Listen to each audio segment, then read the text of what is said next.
Elaine Chase is the head of category trading card games for Ravensburger North America, which means when it comes to Disney Lorcana, she's one of the best people to talk to get a feel for the state of the game and perhaps where it might be going. So with that in mind, we were super excited to have the opportunity to sit down with Elaine for a few minutes while at GenCon last weekend. We wanted to get to know her a little better, get a feel for how she views the game, and ask a couple of our burning questions.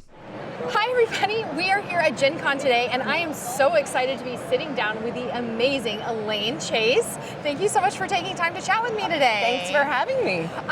Can you first start by just introducing yourself and what you're doing with Ravensburger now? Yeah, so I am the head of the Lorcana studio at Ravensburger. I just joined in October last year and I took over the studio about a month ago. And I am so thrilled to be here because I've been in the trading card game industry for literal decades. And I am also a huge Disney fan. Yeah. So being able to come in and kind of combine my love and passion and experience for TCGs with my absolute love of Disney has been a dream come true. That's amazing. So speaking, I feel like what makes Lorcana so special is that Disney magic.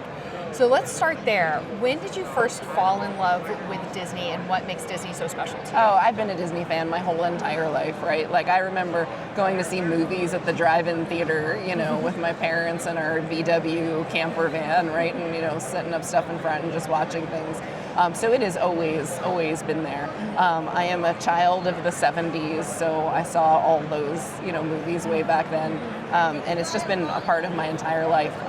But my family and I are a Disney family, and it's actually kind of funny because I was not a big park goer when I was a kid. I was from New York, and all of our vacations were in that camper van, driving around mostly like the Northeast, right? And so I only made it to Disney World once when my sister, who's 9 years younger than me, was old enough to go. So I was in that, like, you know, I don't know, I must have been like 13, 14, too cool for school kind of a thing, right? Yeah. That was like my one Disney park experience as a kid. But after I had become an adult, like I would do shows and, you know, nearby, and we'd go in and I'd be like, this is so much better than I remember it being. And then we had our kid and her name is Tempest, and I waited 3.5 years to get a picture of Tempest in a teacup.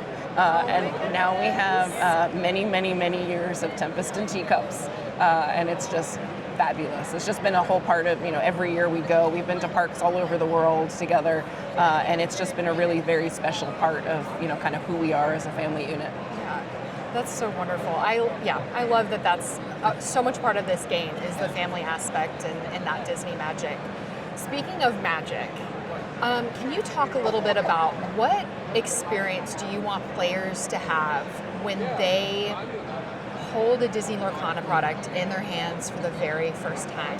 Yeah, I just want them to fall in love with the gorgeousness of the cards and to explode their imagination in seeing their favorite characters, you know, painted in a whole new light, right? Like for me, what hit me in the heart the very first time was seeing the Pooh Honey Wizard, right? And like, you know, I'm in the industry a long time. I'm old and jaded. Even someone who loves Disney and trading card games, I was like, Ravensburger's doing a Disney trading card game? Like, what's that gonna be? And then I saw Pooh Honey Wizard, and it just like, boom, right in the heart.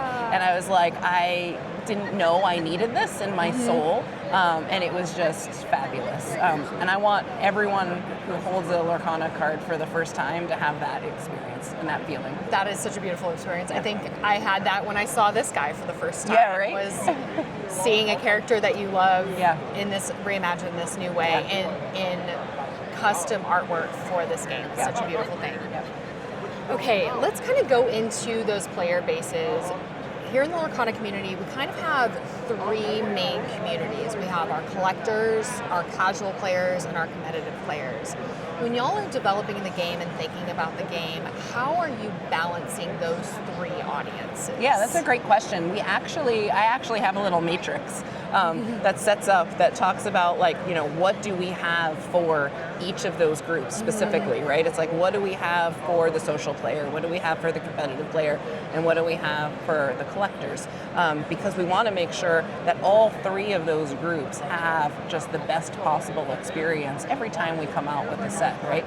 And so for the competitive player, that means a lot of play testing the decks and making sure that, you know, the meta is fun, and that, you know, the game devs do a really great job of doing that. I have to say, I've been running competitive TCG tournaments for a very long time, and I was so proud of how well the game showed at the World Championships this year. Yeah. Like, those were really good games. Like, it was very skill testing, interesting decks, and a very diverse meta. Like, it is a really strong competitive TCG. But then the social player, like, that's the like most people in are social players, because you're there to have fun, interact with people, to build your deck that reflects what you love about Disney. And so we want to make sure that there's plenty of, you know, themes in there and combos in there, and that people can really kind of latch on and make their deck be a reflection of themselves, right? Yeah. And then for the collectors, that is all about, you know, that falling in love with the cards. Is this a piece of how I love Disney that I love and that I'm proud of and that I'm happy to have? And so making sure that we keep upping our game in terms of, you know, what is the collectability? How do these cards look? How beautiful are they? Can we imagine the Enchanteds in a new way? Adding the new layer of iconics on, which, by the way, when you see them in person, I can't, like, what we've shown on screens can't even possibly do them justice, right? They are just stunning. And so being able to give people these pieces of joy, like, that's what it's all about. Okay, so you talked about how you think about the product while you're developing it. When do you kind of feel like a product is complete and ready for the mass audience to view it? Oh, that's interesting. So the product dev like timeline and all the work that goes into it is actually very long. We're talking about set 20 right now. Just to give you an idea of kind of how far out things go, right? Now, we're not like deep in development of set 20, but we're talking about it, right? Like, so it really is this long process of coming up with, you know, what's our theme? You know, what's the setting here? What's the setup? You, the player, or the Illumineer, what's your purpose here? Like, what quest are you going on? And then how does that translate into the character designs and the way we set up that world building and all those things? Like, if you take something let's talk about Winterspell for a second. We've given you a little tiny hint at Winterspell. It's clearly a world that's covered in snow. It's flurries of fun, and being able to take, okay, well, what's the theme here? Well, it's going to be winter, right? Like, that's the theme. It's going to be, you know, Lorcana's, you know, is frozen over. Right. It's winter.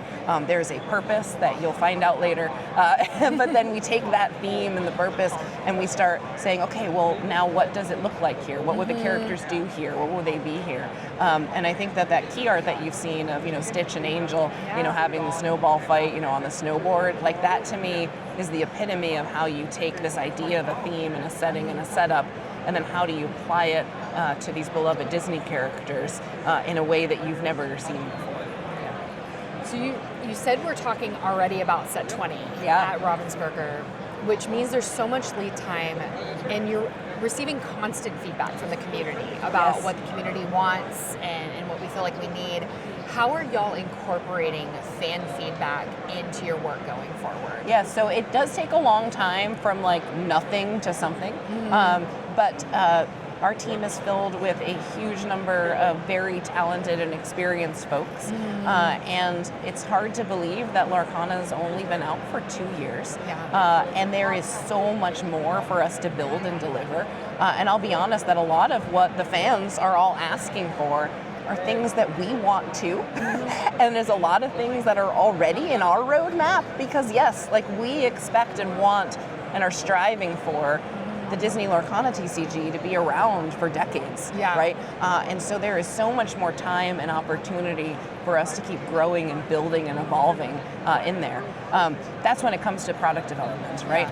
But also, on the other hand, a lot of what the fans are asking for are experiences, right? And that we can turn much faster, right? Yeah. So about a specific piece of feedback that the community has been very vocal about this summer. We did just receive the news about the upcoming DLC season. Was the fan reaction, the community reaction to that news surprising at all to y'all? And kind of what are your thoughts on going forward with that? It really wasn't surprising because we know that what everyone wants and what we want is to have large fan gatherings where people can get together with people who are their people, who can share their joy of Disney Lorcana TCG, both competitively and socially, right? Mm-hmm. Like a lot of the people who show up at the DLCs are there just because they love Disney Lorcana in any way, shape, or form. They're not trying to be the world champion. They just want to get together with fans and play and experience things. Yeah, absolutely. And so the real thing here is that when the Disney Lorcana TCG launched, again, we're only 2 years old. There was like leagues and stores and the set champs and DLCs, and that's all there was, right?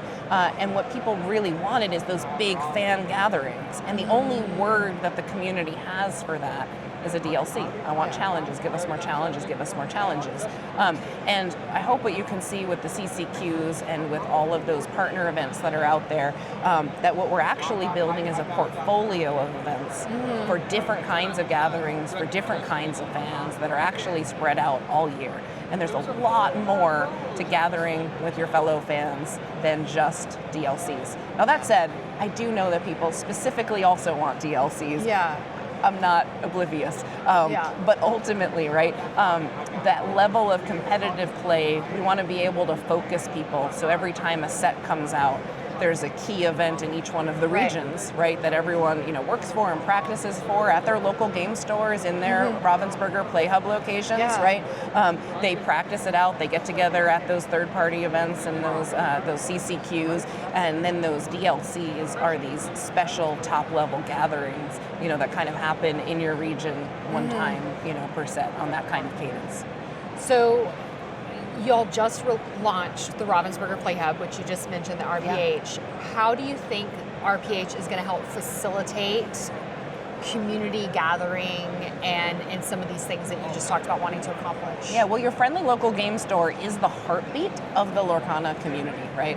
It's the heartbeat of any trading card game community, because that's the place that's in your backyard that you can go to every week, where you have your friend group that you go in, and it's the people that you see and it's the friendships that you make, week in and week out, and where you gather and play, where you can test out a deck and then, iterate on it and try something else the next week, right? Like that's your home base, really, right? And so for me, the Ravensburger Play Hub, it shows, our commitment to being able to support this most critical touch point for all of the fans, right? Like that's where you go. It's where it all starts. It's really all where it starts, right? Because the DLC or a CCQ or one of a convention, GenCon, right? GenCon comes to town once a year, right? And then it goes away.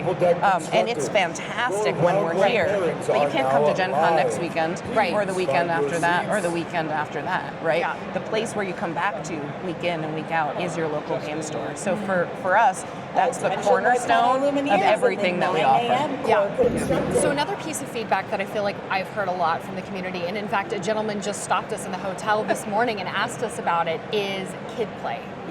And having more structured support around youth play. Are there any plans for that in the future, and how is Ravensburger kind of thinking about engaging the youth in the game? Yeah, so the intention is over time to build out a very robust play portfolio that has lots of different kinds of play experiences for all kinds of different fans. I care very deeply about our kids' experience inside the game, and I don't have any plans right now, but I will say that I have had experience doing kids leagues and things before, and I'm looking forward to figuring out what that could look like. That's amazing. And even with this weekend, we saw the Collector's Quest coming out. We'll be releasing a video about Collector's Quest. You guys are really starting to develop this ability for young people to engage in the game, casual players to engage in the game. That's great.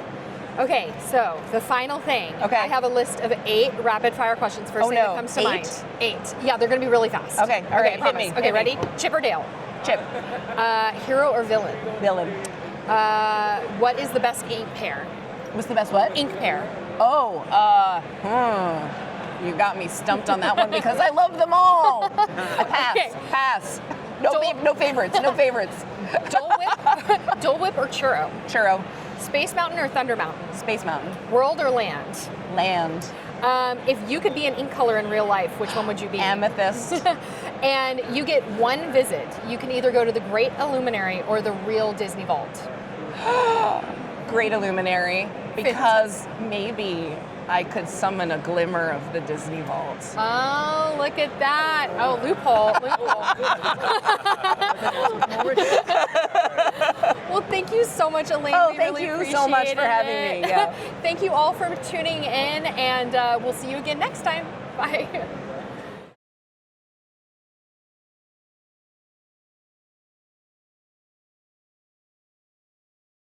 I punched my mic earlier when I said in the heart. Was that okay? Registration area. Yeah, boom. There's a sound effect. It went boom. Yeah, exactly. I went like this, and I was like, oh, there's a mic there. That's okay. Well, we can lower the audio when you do it.